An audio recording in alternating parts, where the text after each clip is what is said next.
Japan just pulled a strategic move that could reshape crypto adoption.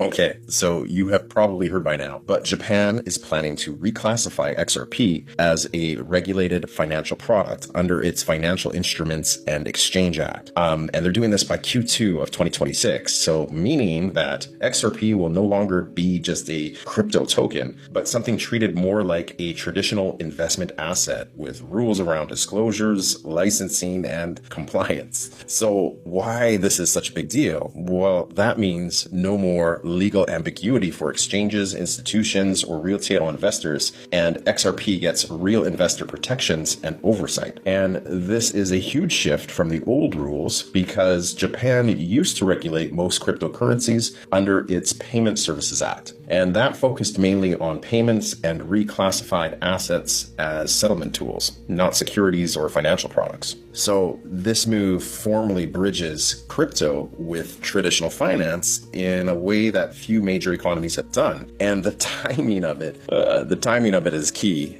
Japan's biggest asset managers, including Mitsubishi, UFJ, Nomura, Daiwa, and a bunch of others, they're all signaling interest in launching crypto funds once regulatory framework is clearly defined. So that's not small potatoes. That's all these institutional horses lining up in the starting gates. And SBI, which is one of Japan's largest banking groups, have already filed for Bitcoin and XRP ETFs. So yeah, there's definitely some institutional intent showing up here. And having clear legal status means it's easier for regulated institutions to legally hold and trade XRP. It will make for stronger investor protections, more transparency and compliance from exchanges, and a framework that would encourage, not discourage, adoption. Additionally, this integrates XRP into the mainstream financial law of a G7 market. Think about that. And Japan's move shows that digital assets can be regulated responsibly and that financial institutions are preparing to treat them like real assets. And this is really going to create a global framework that a lot of other nations are going to be watching carefully and how they model this. So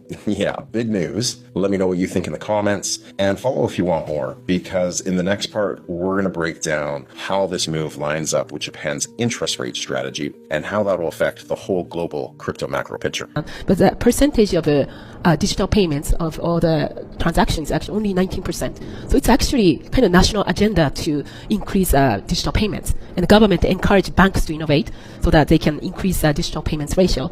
So now what we are doing in Japan is we created a consortium of more than 50 banks to come together to develop a completely new payments platform or